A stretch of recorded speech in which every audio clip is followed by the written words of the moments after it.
Power Automate.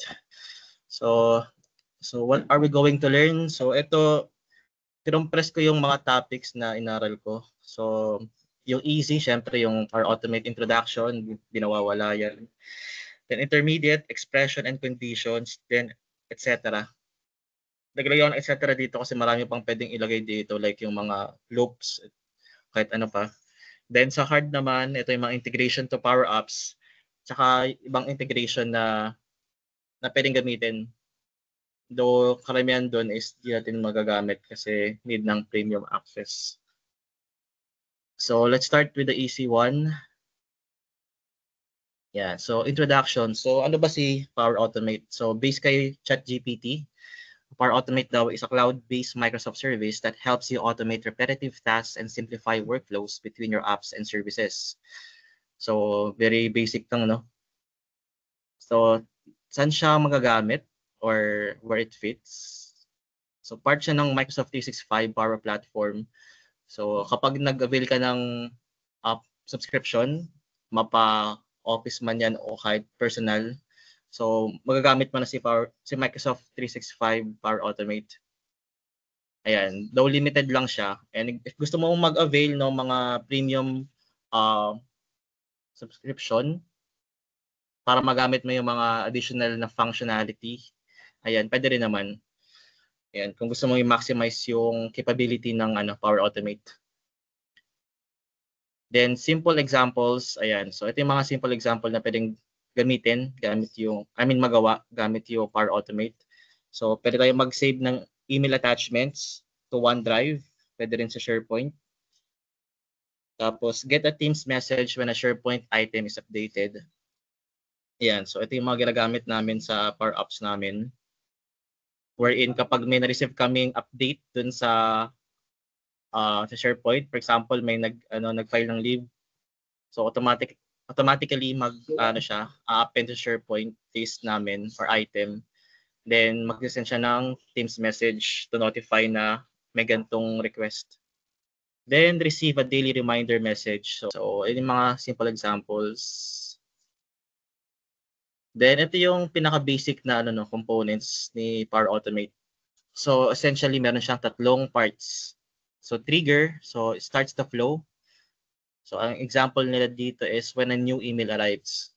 So sa Power Automate, alam ko dalawa lang yung yung pinaka logic niya eh. Either manually or automatic yung pag-trigger.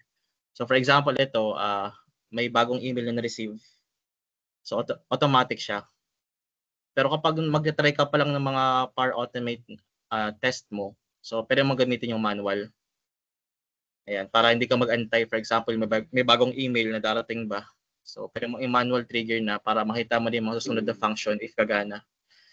Then actions naman, ito yung anong mangyayari or what happens after the trigger, no? So sa Power Apps, may mga controller. Ano ba yung term doon? Sa Power Automate naman, ito yung mga actions. So napakadami actions na available sa Power Automate. So ang pinakagamit dito, for example, itong send a Teams message. Ayan.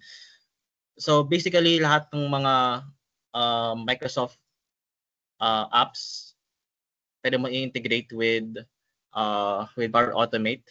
Pero meron ding iba na libre din na pwede mong i-integrate that like Slack, Google, Gmail, yung mga ganun. Trello, ayan, kung gumagamit kayo nun.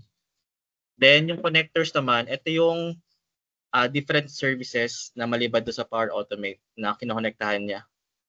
Ayan, so sabi dito, services you can automate with. So sabi dito, over 600 plus services like Outlook, SharePoint, Teams, Slack, Excel.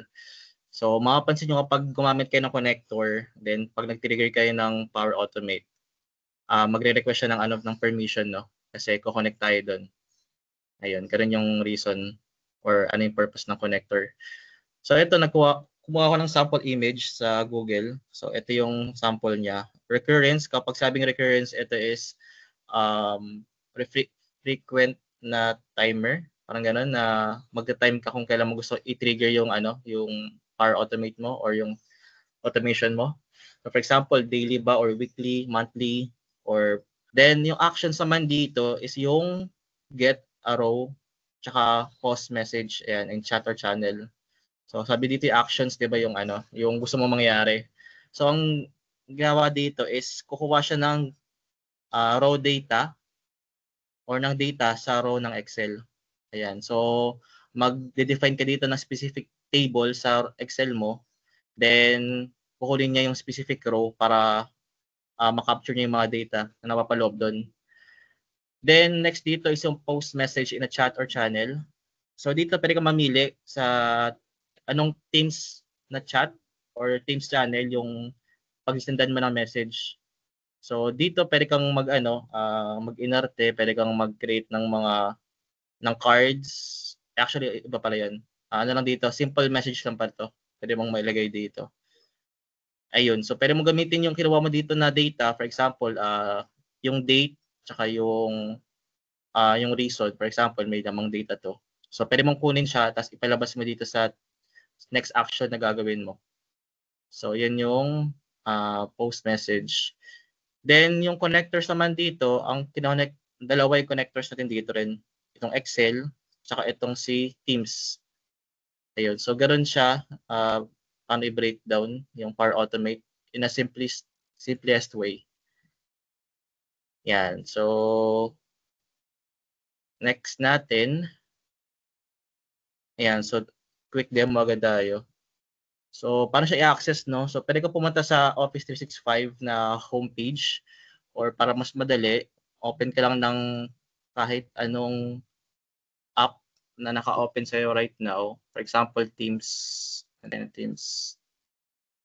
Then click 9 dots. Then click nyo yung, kung wala dito, click nyo itong Microsoft 365 para mapunta ka sa home. Okay, bago na. Ang home niya is Copilot na. I think apps. Okay. So from time to time nagbabago yung homepage ng ng Microsoft. So hanapin niyo dito yung Power Automate.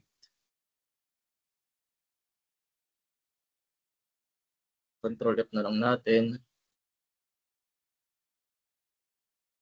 Yan, ito siya. Then kapag trigger mo, yan, so magre-require na mag-sign in, no? Yan, so ito yung pinaka-homepage ng Microsoft Power Automate. So sa pag-open mo pa lang, automatic niyang nire-recommend yung pag-create ng automation gamit yung Copilot. Ayan, same with Power Apps. Ayan, right now, I think medyo better na si Copilot compared before. Though di laging perfect yung nabibigay ng output, pero pwede na. So for example, ito, gusto mong create ng automation na every month daw, i-copy all files from OneDrive folder to another OneDrive folder. Okay, parang nag-clone ka ng folder, no? So ganun, kung ano mang trip mo sa buhay na gusto mong i-automate, pwede mong gamitin tong Copilot. Ayun, hindi ko na di-discuss lahat ng nandito sa sa left side panel. Pero ang pinaka-basic dito is yung etong create, kung gusto mo mag-start na mag-create. Yan. So may dito, start from blank. Pwede ka mamili dito kung anong target mong gawin. For example, automated cloud flow. So mamimili ka dito ng automated na triggers, right? Then ito naman yung instant cloud flow. Ito yung mga manual. Yan. Kung gusto mo lang i-trigger yung yung succeeding na actions na tine-test mo. Then scheduled cloud flow, ito if gusto mong yung recurrence na gamitin, for example, daily, monthly, etc. Then the rest is medyo advanced na.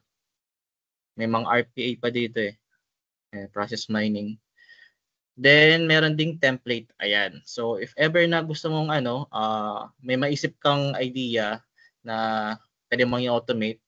So other option mo maliban sa Copilot is mag-search ka ng template sa dito sa page na to. like send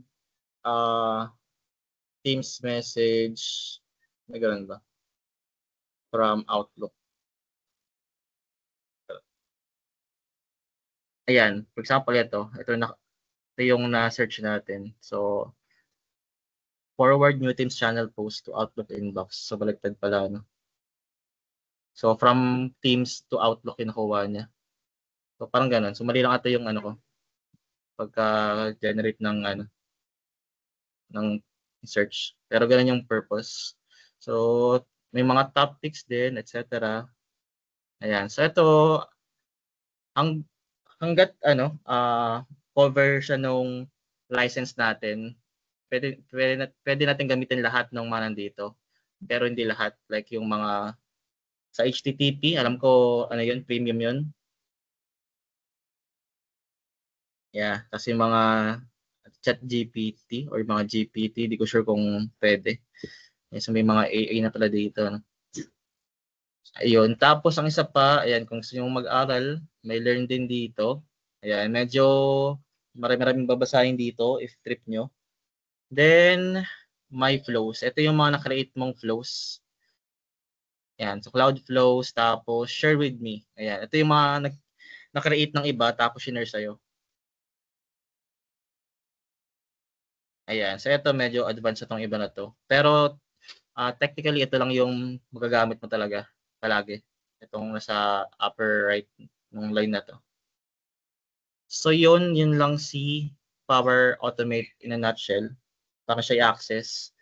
Then, sa mga succeeding natin session, i-discuss natin yung mga nitty-gritty. Paano mag-trigger ng Power Automate, tsaka yung mga different actions na pwedeng gamitin.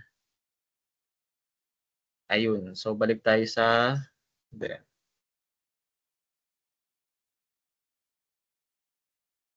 Then, last na lang para sa ating introduction kay Power Automate.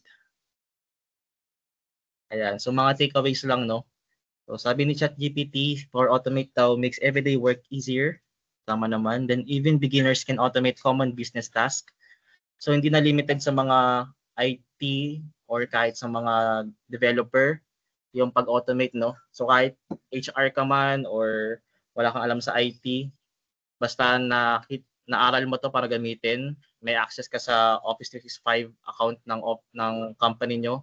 So, pwede mo siyang gamitin right now, right away. Then, start small and explore templates to build confidence. Ayan. So, start small daw. So, try nyo muna yung mga madadali, like pag-send ng post sa Teams from email or vice versa.